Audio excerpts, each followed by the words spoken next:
واد الف لام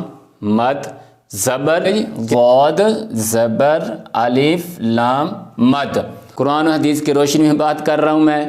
نہ کسی قرآن کی آیت کے خلاف ہے، نہ حدیث کے خلاف ہے، نہ شریعت کے کسی اصول کے خلاف۔ جیم واو نون مد پیش۔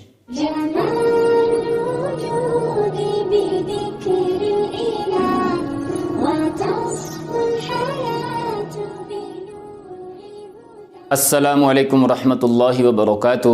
مجھے امید ہے کہ آپ سب خیر و عافیت سے ہوں گے۔ آج ہم انشاءاللہ تعالی یہ سیکھیں گے کہ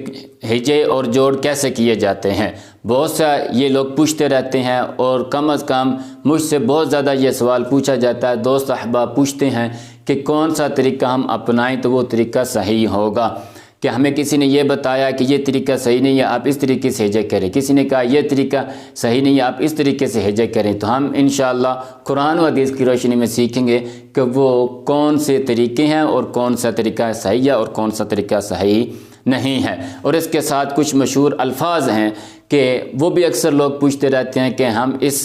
کے جوڑ کیسے کریں، اس کے ہجے کیسے کریں، اور مشہور ہیں، جیسا کہ ایک تو ہے اتحاجونی اور ایک ہے جی آ۔ اب جی آ کے جو اکثر میں نے دیکھا ہے لوگ اس کے ہجے اور جوڑ غلط کرتے ہیں، اس کے اندر واقعی یہ غلطی کرتے ہیں۔ تو آج ہم انشاءاللہ یہ سیکھتے ہیں۔ تو آئیے دیکھتے ہیں، جیسا کہ یہ لفظ آپ کو نظر آ رہا ہے بولن، تو اب ہم اس کی ہجے کیسے کریں گے۔ آپ یہ دیکھیں کہ کوئی بھی کلام ہوتی ہے، کوئی بھی جب ہم بات کرتے ہیں تو اس کے اندر ہم الفاظ استعمال کرتے ہیں۔ اب الفاظ مل کر بنتے ہیں حروف سے۔ کسی بھی کلام کے اندر یا کسی بھی زبان کے اندر جو اس کے بنیادی جو چیز ہوتی ہے وہ ہوتی ہے اس کی حروف، جیسے کہ الف با تا ثا۔ اب یہ اس عربی کی زبان کے یہ حروف ہیں۔ تو جب دو حرف مل کر یا تین حرف مل کر آتے ہیں تو وہ ایک لفظ بن جاتا ہے، یعنی لفظ دو حرفوں سے یا تین حرفوں سے یا زیادہ سے بھی، چار پانچ سے بھی کوئی ایک لفظ بنتا ہے۔ اب جب ہم ان دو حرفوں کو آپس میں ملائیں گے یا تین حرفوں کو آپس میں ملائیں گے اور ملا کر ایک لفظ جب ہم بنائیں گے تو اس کا طریقہ کار کیا ہونا چاہیے، کس طرح ہم بنائیں گے۔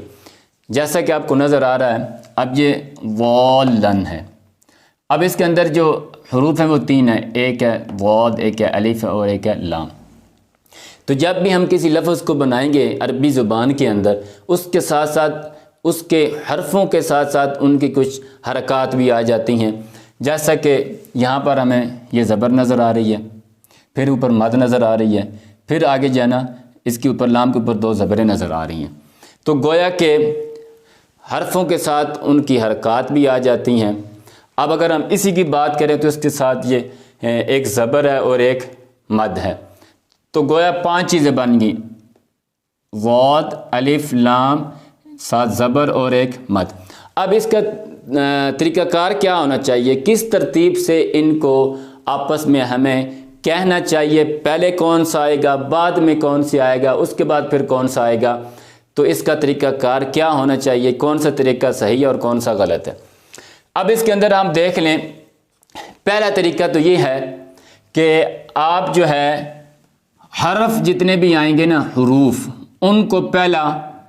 نمبر دیں، یعنی ان کو پہلے آپ پڑھیں، ان کا جو ذکر ہے وہ پہلے کریں۔ اب ترتیب سے جیسے واد الف لام، ٹھیک ہے، یعنی یہ دیکھیں واد الف لام،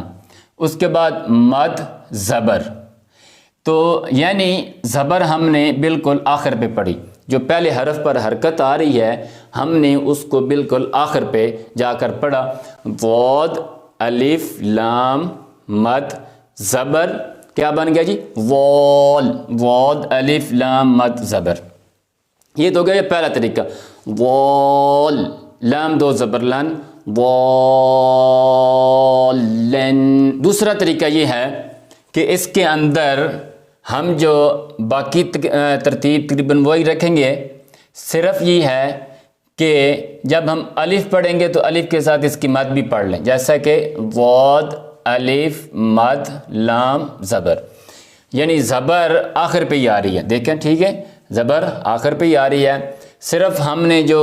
ترتیب ایک چینج کی ہے وہ یہ ہے کہ یہ لام اور مد تھا،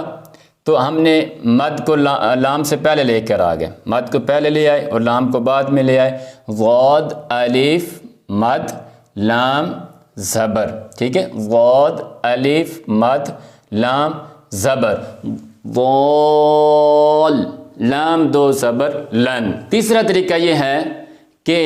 ہمیں جتنے بھی حروف نظر آ رہے ہیں اور ان کے ساتھ جو بھی حرکات ہیں سب کو ساتھ ساتھ پڑھتے جائیں، ٹھیک ہے، جیسا کہ یہی لے لیں آپ کو نظر آ رہا ہے پہلے ضاد اس کے اوپر زبر ہے، پھر الف ہے اس کے اوپر مد ہے، پھر آگے آتا ہے لام، ٹھیک ہے، تو ہم ایسے پڑھیں ضاد زبر الف مد لام، یعنی اسی ترتیب سے آگے جیسے جتنی چیزیں نظر آ رہی ہیں وہ ساری ہم آگے پڑھتے آئیں، کوئی کسی کو آگے پیچھے نہ کریں، یعنی ضاد پھر زبر پھر آگے الف ہے پھر مد لام، ضاد زبر الف مد لام، ضال لام دو زبر لن، ضالن۔ اور چوتھا طریقہ یہ ہے کہ بالکل سیم ہم جو ہے جتنے حروف ہوں گے ساتھ ساتھ پڑھتے آئیں گے، صرف ایک چینجنگ ہو جائے، وہ جیسا کہ آپ کو یہ نظر آ رہا ہے ضاد ہے الف ہے لام ہے، ضاد زبر الف لام مد، یعنی مد کو ہم آخر پہ لے جائیں، ٹھیک ہے جی، ضاد زبر الف لام مد، ضاد زبر الف لام مد زبر ضال لام دو زبر لن، ضالن۔ اب آئی بات کہ ان میں سے کون سا طریقہ صحیح ہے اور کون سا طریقہ غلط ہے۔ تو بھائی یہ چاروں طریقے ٹھیک ہیں، کوئی حرج نہیں، قرآن و حدیث کی روشنی میں بات کر رہا ہوں میں، نہ کسی قرآن کی آیت کے خلاف ہے، نہ حدیث کے خلاف ہے، نہ شریعت کے کسی اصول کے خلاف۔ کیوں؟ اس لیے کہ اصل جو عربی کے اندر یا قرآن پاک کی جب ہم تلاوت کر رہے ہوتے ہیں اس کے اندر جو مطلوب ہے وہ ہیں الفاظ جو ہم پڑھتے ہیں ان کی آواز، جیسے ایک لفظ ہم پڑھتے ہیں کفروا، کذب، اولئک، یؤمنون، یہ اصل مقصود ہے کہ ہم جو الفاظ کی آواز نکالتے ہیں۔ اب اس تک پہنچنے کے لیے ہم جو بھی طریقہ اپنائیں، یعنی یہ لفظ بنانے کے لیے ہم جو بھی طریقہ اپنائیں ہم اپنا سکتے ہیں، جس طریقے سے چاہے ہم ہجے کر سکتے ہیں، کوئی کسی رول کے خلاف نہیں ہے، کیونکہ اور وجہ باقی یہ ہے سب سے زیادہ کہ اس کی ضرورت ہمیں جو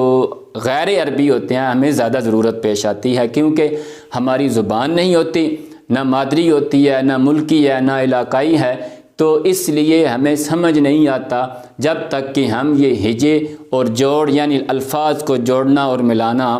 نہ سیکھیں۔ تو یہ اجمیوں کی ایک سمجھ لیں کہ آپ ہماری ایجاد ہے، ہم نے ایک طریقہ ہمارے پہلے بڑوں نے مطلب یہ شروع کیا ہے تو آگے ہم تک منتقل ہوتا آ رہا ہے، تو یہ جتنے چاروں طریقے ہیں ہم کر سکتے ہیں۔ البتہ ہم جو زیادہ پڑھتے ہیں اور زیادہ تر جو ہم پڑھاتے ہیں ہم جو فالو کرتے ہیں یہ پہلا والا طریقہ ہے، ضاد الف لام مد زبر، ضاد الف لام مد زبر ضال لام دو زبر لن۔ اور دوسرا جو طریقہ جو زیادہ مشہور ہے وہ اسی طرح ہے کہ یہ جو تیسرا والا طریقہ ہے، یعنی ضاد زبر الف مد لام زبر ضال لام دو زبر لام۔ اب ہم کچھ حروف سیکھتے ہیں جو کہ مشہور ہیں اور جن کی ہجے میں کرنے میں یا بچے کو کروانے میں تھوڑی سی دشواری محسوس ہوتی ہے۔ ان میں سے پہلا ہے جی اتحاجونی۔ اب ان میں سے جو طریقہ فالو کر رہے ہیں اسی طریقے سے آپ بالترتیب اسی طریقے سے آپ کر سکتے ہیں۔ جیسا کہ میں نے بتایا ہم یہ والا طریقہ زیادہ فالو کرتے ہیں تو میں اسی کے مطابق ایک ہجے کرتا ہوں۔ حمزہ زبر ا، تا پیش تو، ح الف جیم مد زبر، ح الف جیم مد زبر، حاج، اسی طریقے سے آپ دیکھ لیں حروف پہلے آئیں گے، یہاں پر زیادہ مشکل پیش آتی ہے، مد کو کدھر پڑھنا کیسے پڑھنا، اسی ترتیب سے مد آئے گی، یعنی جیم کے بعد مد آئی تھی، یہاں پر نون کے بعد مد آئے گا، جیسے جیم واو نون مد پیش، جیم واو نون مد پیش، جون نون یا زیر نی، اتحاجونی،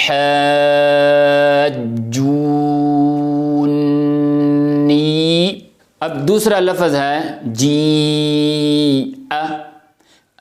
یہ جی، اب اس کے اندر جو سمجھنے میں غلطی لگتی ہے وہ یہ الف کی وجہ سے ہے